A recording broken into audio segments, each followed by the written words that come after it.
नायब तहसीलदार है या कानूनगो हैं, इस तरह के जो पद होते हैं, इससे अक्सर पब्लिक को शिकायत रहती है। लोग साथ में आंसर राइटिंग डेली 11 बजे शाम का बांध लिया था और डेली आंसर राइटिंग करते थे। तो अगर आप मेहनत करते हैं तो वो किसी ना किसी दिन आपको उसका फल जरूर मिलेगा। दोस्तों अभी हम उत्तर प्रदेश लोक सेवा आयोग प्रयागराज भवन के पास है, जहाँ पर यूपी पीसीएस 2022 का इंटरव्यू चल रहा है। अभी सर इंटरव्यू दे के आ रहे हैं, इनसे जानेंगे अंदर का माहौल किस तरीके से रहा, क्वेश्चन वगैरह किस तरीके से पूछेंगे और सर ने अपनी तैयारी कैसे की।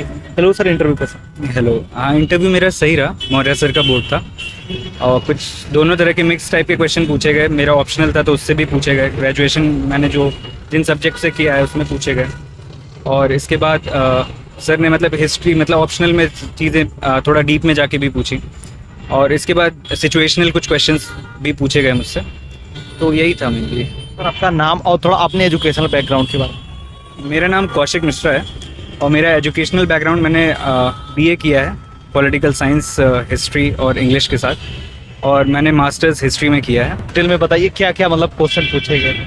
अब जैसे मुझसे ये पूछा गया कि अशोक के टाइम पे जो रेवेन्यू होता था वो कितना होता था और क्या कहीं कम करके कहीं के लिए स्पेशली उन्होंने कम भी किया था क्या, और किया था तो उसका हमें कुछ कहीं इंस्क्रिप्शन या कुछ मिलता है ऐसा, तो वो मैंने बताया। उसके बाद उन्होंने ये पूछा था कि जैसे नायब तहसीलदार है या कानूनगो हैं, इस तरह के जो पद होते हैं, इनसे अक्सर पब्लिक को शिकायत रहती है, तो उसका कारण क्या है।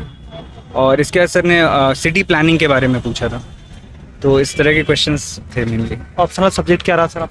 ऑप्शनल मेरा हिस्ट्री है।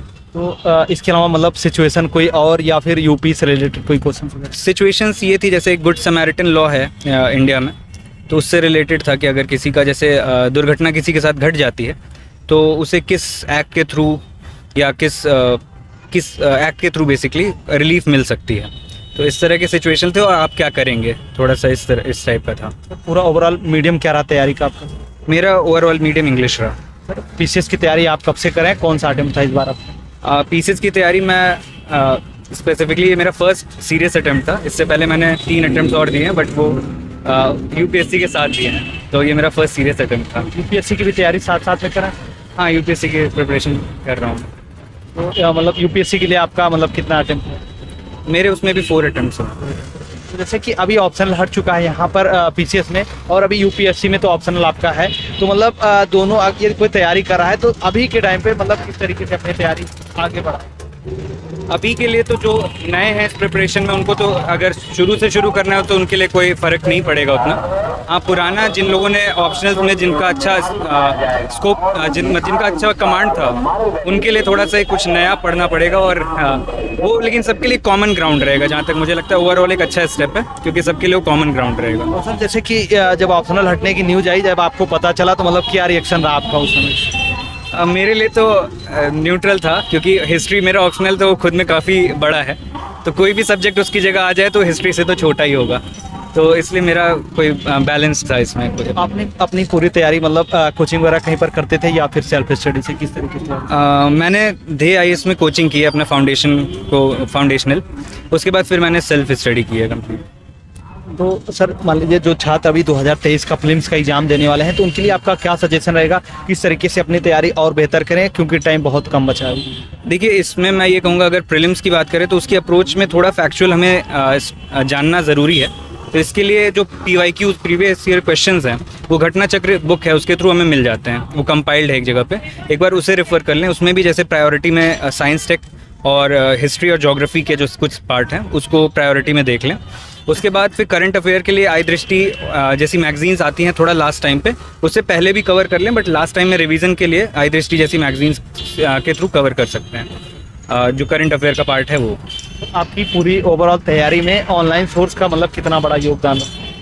मैंने ऑनलाइन काफ़ी चीज़ें पढ़ी, क्योंकि मैंने जैसा आपको बताया कि मेरा यूपीएससी और पीसीएस दोनों का एक साथ प्रिपरेशन चल रही थी, तो ऑनलाइन सोर्सेज इंपॉर्टेंट हैं। मैं ये नहीं कह रहा कि सारे जो पेड कोर्सेज है वो ऑनलाइन, इस समय फ्री भी बहुत सारी चीज़ें अवेलेबल हैं, जो कि आपको कोई भी टॉपिक अगर आपको नहीं समझ में आ रहा है तो उससे रिलेटेड आप सर्च कर सकते हैं, तो आप इस तरह से यूटिलाइज कर सकते हैं। एक अच्छा रिसोर्स है। पर मतलब क्या चैनल्स आप फॉलो करते थे करंट अफेयर के लिए, या फिर यूपी से रिलेटेड जो चीज़ें जाननी होती? जैसे देखिए, अगर करंट अफेयर्स की बात करें तो डेली जैसे एडिटोरियल डिस्कशन है ओनली आईएएस का, तो वो रहता है। उसके बाद प्रीलिम्स बूस्टर है, वो भी ओनली आईएएस का रहता है, तो इनको मैं डेली बेसिस पे फॉलो करता था। इसके अलावा अगर कुछ अपडेट या न्यूज़ चाहिए होती है तो जैसे उसके लिए आपका चैनल है, उसको भी हम रेफर करते हैं। आशीष जी का चैनल है, उसको डे टू डे हमें अपडेट मिलता रहता है।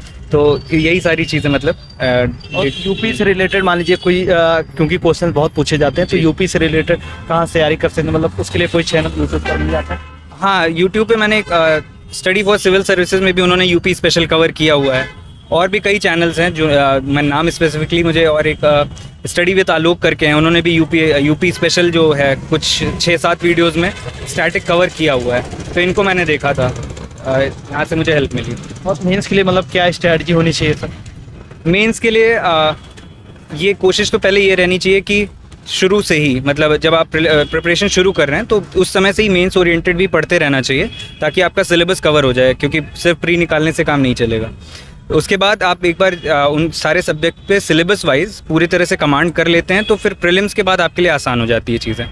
और आंसर राइटिंग प्रैक्टिस वगैरह मतलब किस तरीके से करनी चाहिए? आंसर राइटिंग प्रैक्टिस मेरे हिसाब से एक बहुत इंपॉर्टेंट पार्ट है, और मैं ये कहूँगा कि मेंस के लिए तो सबसे इंपॉर्टेंट पार्ट है, क्योंकि कई बार आप आंसर राइटिंग से बहुत कुछ सीखते हैं जो आप शायद पढ़ के नहीं सीखते, और इसमें प्रेजेंटेशन भी एक पार्ट है जो कि बहुत इंपॉर्टेंट है, कि आप अपने बात को कितने अच्छे से और कितने कम शब्दों में रखते हैं। तो मेरा ये है कि मैं मेरे 3 फ्रेंड्स का ग्रुप था, तो और सब अभी सर्विसेज में हैं, सिलेक्टेड हैं, तो हम लोग का ये था कि हम 2018 के आसपास से ही सब लोग साथ में आंसर राइटिंग डेली 11 बजे शाम का बांध लिया था, और डेली आंसर राइटिंग करते थे, और ये हमारा 18 से लगातार चल रहा है।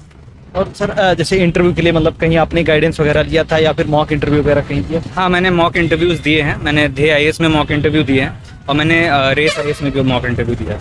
तो दोनों में मतलब क्या डिफरेंसेज आपको लगे, या फिर क्या सिमिलरिटीज आपको लगी? देखिए, जैसे हर बोर्ड मेंबर डिफरेंट होते हैं, तो डिफरेंट एक्सपीरियंसेस मिले मुझे वहाँ से, और डिफरेंट पॉइंट ऑफ व्यूज़ मिले, और कहीं ना कहीं उन्हीं से मैंने समझ करके एक अपने फाइनल मुझे क्या परफॉर्म करना है अपने इंटरव्यू में, क्या चीज़ें बोलनी है, किसको कैसे प्रायोरिटाइज़ करना है, वहीं से मैंने उनके रिव्यूज़ के हिसाब से ही डिसाइड किया। तो जो छात्र हमारे साथ जुड़े हैं उनके लिए आपका क्या सजेशन, क्या मतलब मोटिवेशन रहेगा?